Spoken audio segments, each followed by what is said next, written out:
All right. All right. Hey, welcome everyone.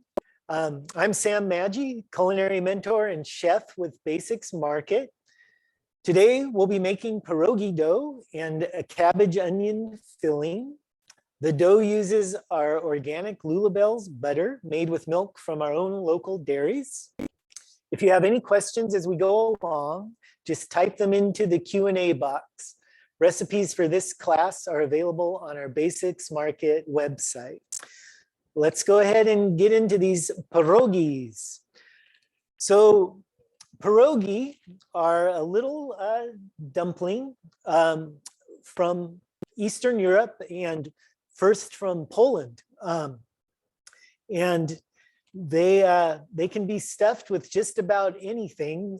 But in today's recipe, we're looking at a real fundamental stuffing of cabbage and onion. And this is really like a really original stuffing that pierogi going way back would have. But basically a pierogi can be stuffed with anything in your realm. And that's why we see all throughout Eastern Europe and Europe with all kinds of different pierogi. You can have sweet stuffed pierogi, you can have meat stuffed pierogi, any kind of vegetable. And you can spice them up or leave them sort of plain. So this is a great base recipe. And it's a wonderful dough to work with, the pierogi dough. It's very easy to work with, very forgiving, and holds up well to all the stuff we're going to be doing to it. So let's go ahead and start with our dough. So you're going to need 2.5 cups of all-purpose flour. And so anytime we're measuring flour, we want to go ahead and level it, which is simply getting a level measure. So I just use the side of the bag usually and just sort of level it up from there. So there's 2, and then this is a 1/2 cup. And we're going to go ahead and do 2.5 cups. So I start with the dough for the pierogi because you want it to rest for about half an hour or more, but half an hour minimum. And that's just to let it get nice and relaxed.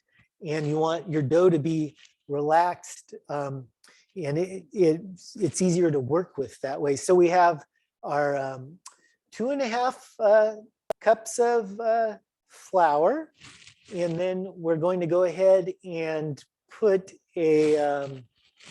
I believe a 1/2 teaspoon of can I get an ingredients list just so I'm following the same recipe as everyone? Thank you. All right, let's see what we got. Oh yeah, 3/4 teaspoon of salt. So here we go. Thank you. So we got 3/4 teaspoon of salt, and then you just want to whisk the salt into the flour and get it all throughout. And then, meanwhile, I've melted 2 tablespoons of butter in 1 cup of water. And you want this to be warm when you add it to the flour. And for this, we're going to switch to a wooden spoon and go ahead and just slowly pour that butter water into the flour mixture. And you just want to get that flour wet all over. So this is a really nice, simple dough. It's sort of like a noodle dough. And it is related, pierogi, the origin story of pierogi actually relates to one of our other classes that we've done, which is the bao. And one theory about the pierogi is that it is a descendant of bao. And there's actually a patron saint of pierogi, and that is Saint Hyacinth. And so there's an exclamation in Poland, which is Saint Hyacinth and his pierogi. And this is when, when your pierogies burn in the pan and you go, Saint Hyacinth and his pierogies, or you stub your toe or something, this is an exclamation. But legend has it that Saint Hyacinth brought the pierogi from China. So he brought this idea of the dumpling through the Ukraine and then into Poland. And so along the way, you know, things changed and with local ingredients, and we got the pierogi filled with cabbage, and then there's the pierogi Rus, which is often associated with Russia, and that's the potato-based filling, but that actually is Ukrainian, as Ukraine was once the Republic of Rus in ancient times, and thus, Russia is very interested in Ukraine because it has those ancient ties, but those potato-filled dumplings are actually from Ukraine. All right, so here we have our dough, and you can see it's sort of shagged out there, and then I just brought it together with my hand. And you have this really nice kind of soft dough, and now we're just going to knead it a little bit. Usually about 5 minutes with this one, and I'm not going to do the whole 5 because of the time restraints of our class, but dough kneading is one of my favorite activities. It's very therapeutic to me, and I love making dumplings and stuff like that. So you just want to add flour as needed.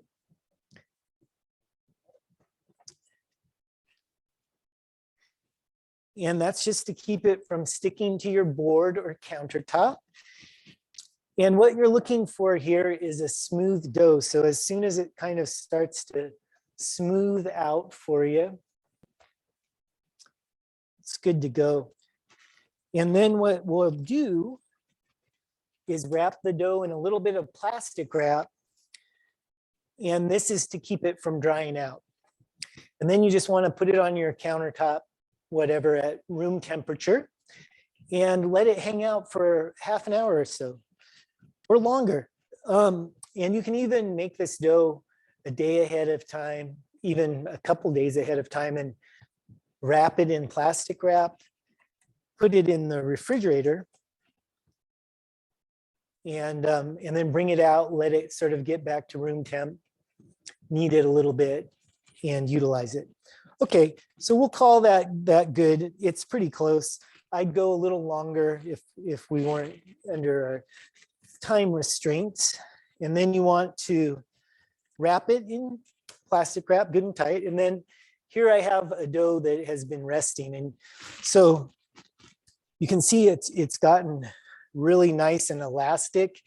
It's gotten very supple, and it is ready to use. Okay, so you have your dough, you've set that aside, right? And now you can make a filling. So let's go ahead and put that there. So the filling we're using here, as I mentioned, is real simple: cabbage, onion, filling, and some cheese. So first you got your onion, and I'm just going to go through cutting an onion a little bit. One of the knife skills that people are always seem to be interested in. So I like to cut an onion by halving, and I've already used 1/2 of this because I've cooked a little filling.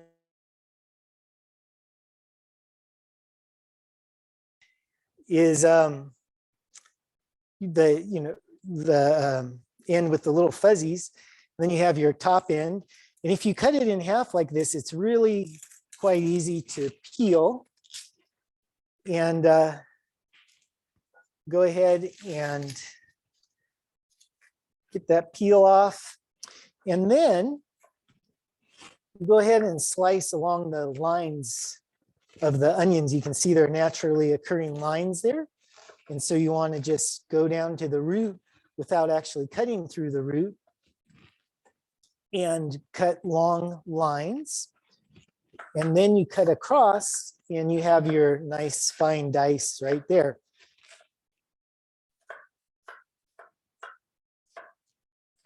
Okay, so you're using half an onion, and then you're using half of about an average cabbage. And cabbages generally weigh about 2 pounds. So you want about 1 pound of cabbage or 1.5 cups or so of cabbage. So the cabbage, again, I've just cut in half. And then there's the stem in here. And so this is a green cabbage we're using. Now, of course, you can use any vegetables you like for fillings. Once you get this dough down, you can fill these guys with anything you like, you know. But this is a really nice, simple and delicious filling. All right, so we've taken out the core of the cabbage, and now we just want to chop this cabbage up. And so I'm just going to do a quarter to demonstrate. You want to cut it in strips. And then you can take a couple layers and go ahead and cut across and then across. And then from here, you can really chop this stuff down. And so what I'll often do is I'll kind of do a rolling motion like this. I like to make a fist and just put that on top of my knife. And you can see how I'm holding my knife with my thumb and forefinger right here at the top of the bottom of the blade, the top of the handle. And that's kind of in that fulcrum where there's the balance. And that's a good place to hold your knife. And the finer you chop this, sort of the easier it will be when you go to fill, because we're just going to be using tiny little teaspoonfuls for each pierogi. And, you know, so when the material is cut up smaller, it's easier, it comes together easier, right?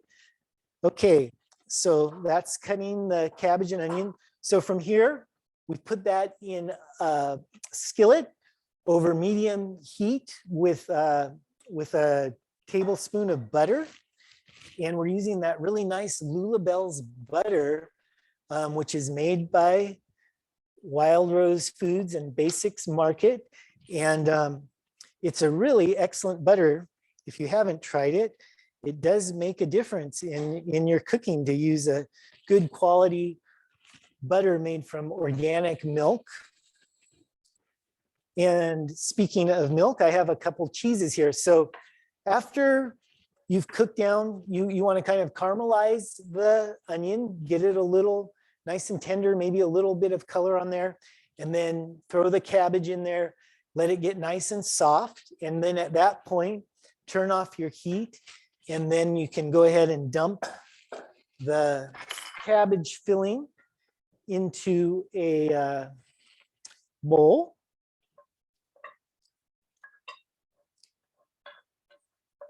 And then we're just going to add 1/2 cup of grated cheese. So for the cheese, we're using, you want to use like a semi-hard cheese for this is ideal. And I have a couple of neat cheeses here. I have an Emmentaler, which is like a really good Swiss cheese. And it's a, you know, it's a semi-hard consistency. And then I have this Basque style sheep's milk cheese and Ektori. And this is a really delicious cheese I hadn't tried before. It has a really beautiful sheepy flavor that's very nice and kind of something with a distinct flavor, a little sharpness, like the Swiss, a little funkiness, like this sheep cheese. Is goat cheeses, like semi-hard goat cheeses, will be really good here. That's what we're looking for this. So we're just going to grate 1/2 cup, and I'll just use 1/2 of my Ektori and 1/2 of the Emmentaler. and put that into play. So the cheese is pretty much our binder here, as well as adding a lot of nice flavor.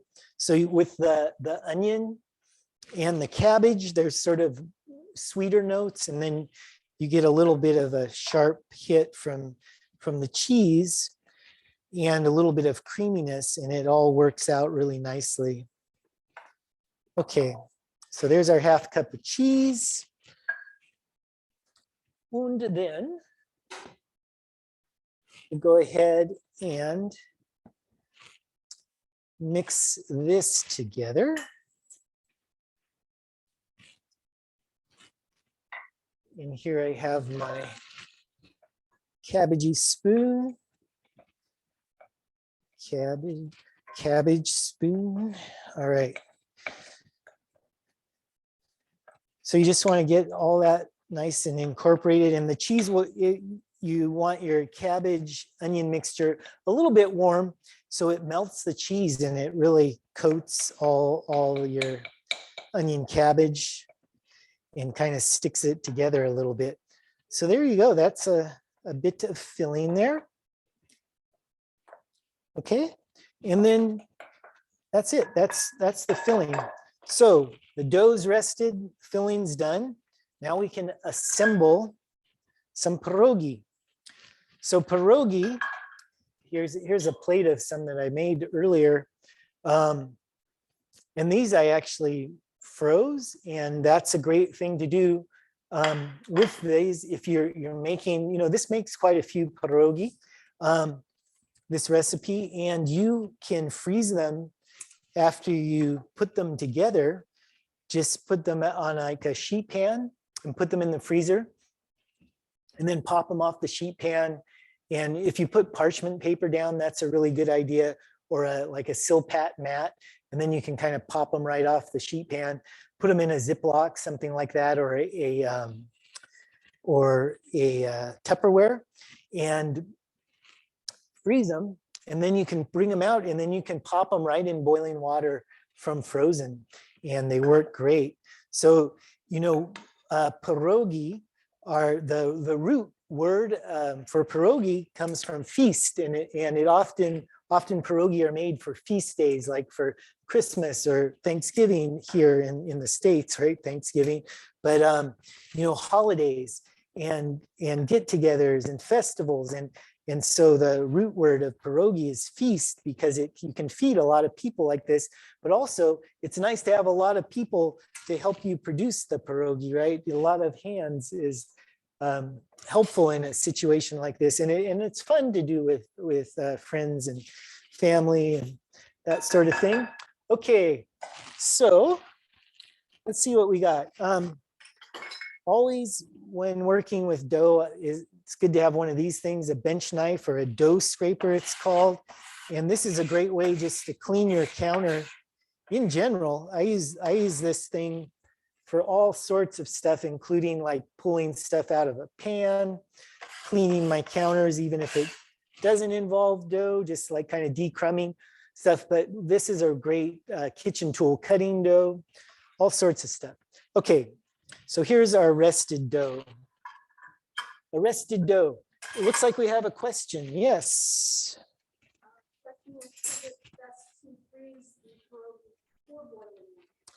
Yes, I would. The question is it best to freeze the pierogi before boiling? And the answer is yes. Freeze them before boiling, and then just boil them as you go. And I find that is the best method. Yes. Okay, so we're going to divide the dough into 4 pieces. And then you just keep I have one piece out, and I keep my remainder under this little bit of plastic wrap. And then with this piece, I'm just going to kind of form it into a bit of a circle. And we're going to use a little bit of flour. Now, another note about the filling is I did add a little bit of salt and pepper, and in your recipe, it'll tell you, I think it's a quarter well, anyway, it's a little pinch of salt and a pinch of pepper. Sorry. Half teaspoon of salt and a quarter teaspoon of black pepper, and that's the only spices in, or seasoning in this. Traditionally, often nutmeg is an addition to a pierogi filling, and that would be really nice with this one. A little nutmeg would be great. So you can see this is a really soft dough, but it's sturdy. It's soft yet sturdy. A real well-rounded dough. Yes, a question. The question is, can you use whole wheat flour for this dough? And sure, I mean, why not? I have not tried that, but I think you could. And I think it's definitely worth a go. Yeah, I think you'd be fine. It would be tasty. It of course might be a tad bit denser, but I think you could go for it. So we're going to go pretty thin. You want to go pretty thin with this dough. You can do a little stretching, and you can see it's just super elastic. And what I usually want to go to with this dough is about 1/16 of an inch. And really that's sort of where you can start to see your hand through it. It's a little bit transparent. And it can take it, you don't want it to go so thin that it's just going to break or tear on you, but you want it to go pretty thin. And when you're rolling out a dough like this, you want to pay attention to the outer edge. This is where it will tend to get thick because you're rolling outwards and these sides get kind of thick. So I always kind of go last over those edges and roll them out. And this, you're just looking to get it to the proper thickness or thinness, depending how you look at it. And the shape doesn't matter so much. Now, a question, yes. When the dough is resting, certain and you leave it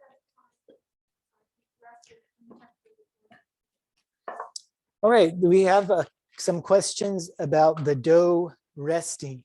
So, while the dough is resting, don't disturb it.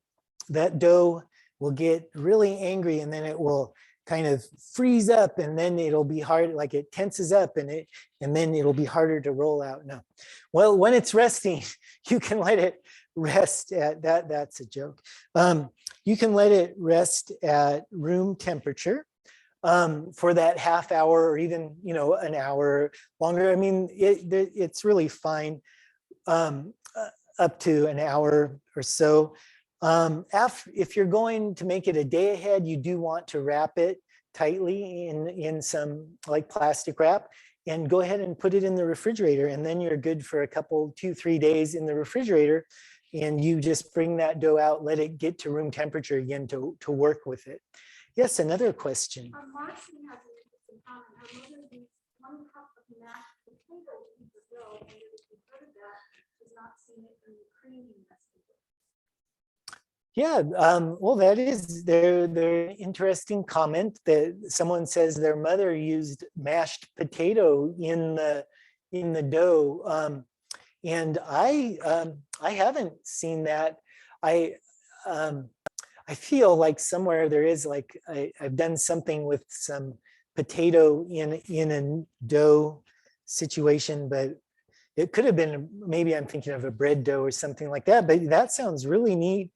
And I guess I've been making a lot of gnocchi this week, so that's probably what I'm thinking of. Gnocchi is potatoes and flour. I could totally see that, and I actually was afraid with this class I was going to go into gnocchi mode because of that. But yeah, potato can be a good addition. I think it would, you'd want to watch out to, you'd want to be careful of the ratio, as it will make a more delicate dough once you add that potato. Yes, another question. Actually, Laura Sabo wants us to know that mashed potatoes and birch fillings are typically used in the filling. And we have another comment that the mashed potato is often used in the filling, and that's for sure. You can use a mashed potato or or just cooked potatoes in your filling. Okay, so I have here, so on our recipe, we're specifying a 3.5-inch diameter. And that is only because this is what I found in my kitchen I was working in, these little cups, and they happen to be 3.5 inches across. And I thought that was a nice size for the pierogi. You can make bigger ones, you could make smaller ones, although it gets more difficult, right? The smaller you get. But I find that this is a pretty good diameter. But any sort of cup or, little bowl or whatever you've got can work. You can even make square ones if you'd like. And that's all right too. So what I do is I just go around, cut out some circles. And what you can do once or twice with your leftover dough, like the dough that's kind of around the deal here, you can just knead that back up or add it to your other dough balls there and come back to it. But you can basically, you can basically reuse this a couple times, and then it starts to get a little tough. So you just want to mash all that stuff together. You can keep it under your wraps or roll it out immediately, whatever you're comfortable with. Here, I am just going to go ahead and make a few pierogi, just to show some of the technique putting it together. So at this point, I have some boiling water here, and I'm just putting a little flour down so that my pierogi dough doesn't stick too badly or doesn't stick at all, right, to the board here. And then I've got my filling. So what I'm suggesting is about a teaspoon of filling for your pierogi dough. So here, this is just a teaspoon measure, and it gets me in the ballpark. And really, it doesn't seem like a lot until it goes on to the deal. And then, you're working, and it's a good hearty, it's a good hearty teaspoon. You could even just use a teaspoon that you like have in your drawer that's not a measuring spoon, but the measuring spoon works pretty well. So we have our teaspoon of filling there, and then I have a little bit of water, and I just put a little water around the edge here. And you just want to go around half of the dough, and this will help the dough to stick together. Now, at this point, what I do is I find the easy way in, and this is sort of my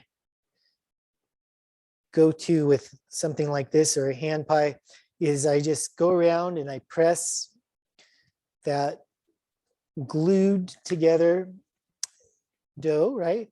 And then you can even bring it in a little bit tighter, get that circle, that ball kind of, designated there. And then go around with a fork and crimp. And this crimping just sort of gets it all held together. And then there you go. Now, alternatively, and what you'll see a real pierogi masters do, which I am not claiming to be one, so thus the fork method, but you can go up into your palm of your hand and kind of crimp across like this, or I'd be tempted to go like this and set it down, and then you get a cute little dumpling of this nature, and that's kind of a pretty shape. So there's a couple different shapes, you know. Now, there is a Guinness Book of World Records for pierogi making, and there's a lady, and she was able to make 1,066 pierogis in 1 hour, and that is the world record. So that's about one pierog. Pierog is singular of the pierogi, right? That's one pierog per a little bit over a second. So I am not quite there, but I can do 3 pierogs in 5 minutes, it looks like. So yeah, just that, and that's all there is to it. So this is a nice activity to while away some time, and it's very relaxing. So there again, there's the fork method, and it looks like we have a question. Yes. Could you use brown Chinese dumpling wrappers? The question is, can you use pre-made like Chinese dumpling, or I'm thinking like wonton wrappers, right? Yes, you could. You could use a similar type dough would be like a wonton wrapper.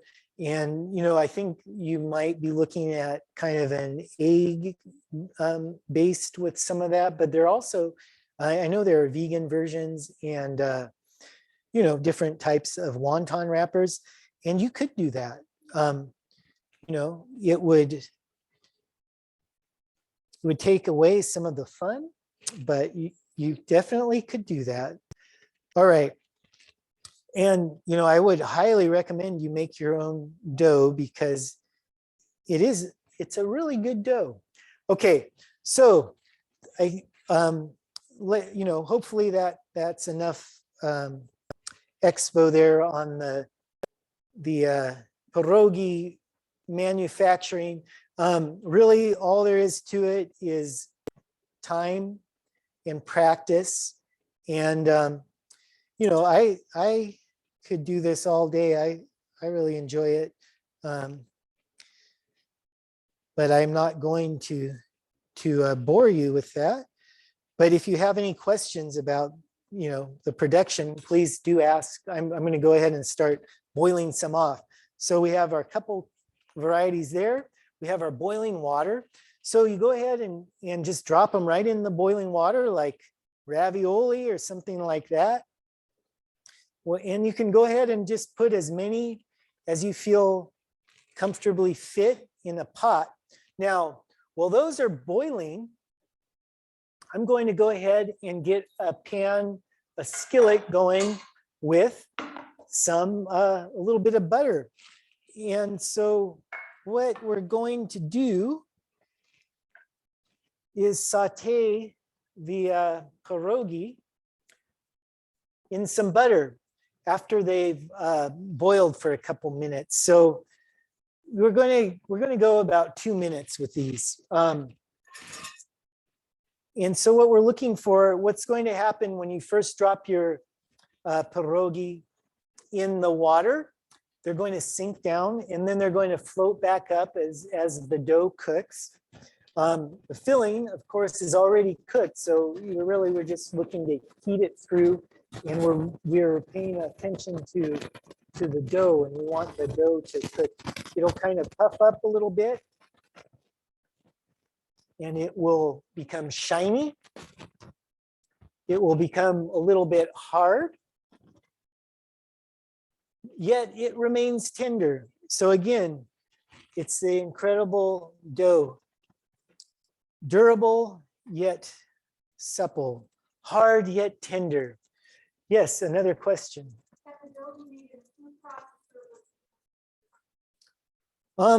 We have a question as to whether the dough could be made in a stand mixer or a food processor. Yeah, I don't see why not. I would be careful with dough like this. You don't want to overwork it necessarily with a machine. But yeah, you know, you do want to get to that point. I mean, if you're comfortable using a food processor or stand mixer with your doughs, I would say go right ahead. Okay, so here we've got our pierogi, and here we have a pierog. And so at this point, if you're doing a big batch, you know, you want to, so this tool here is really neat, this kind of ladle-y deal. This is called a spider. And this is a good thing to fish them out, or you could just use a slotted spoon. Another question, yes.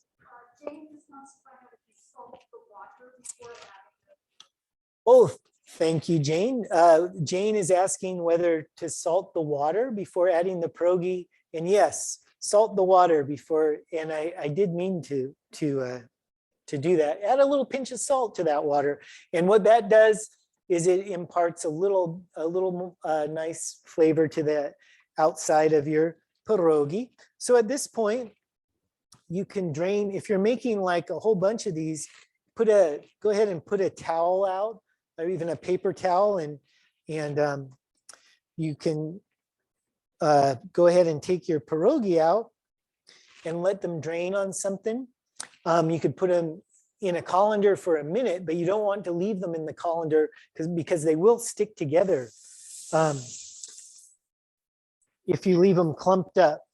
And sometimes if I'm just making a few, and I'll just have a situation like this where I have my skillet right next to my boiler, and I'll just go right in, and that's okay too, that works. It sort of saves a step. But if you're making a whole bunch of these guys, you can go ahead and lay them out on some paper towels. And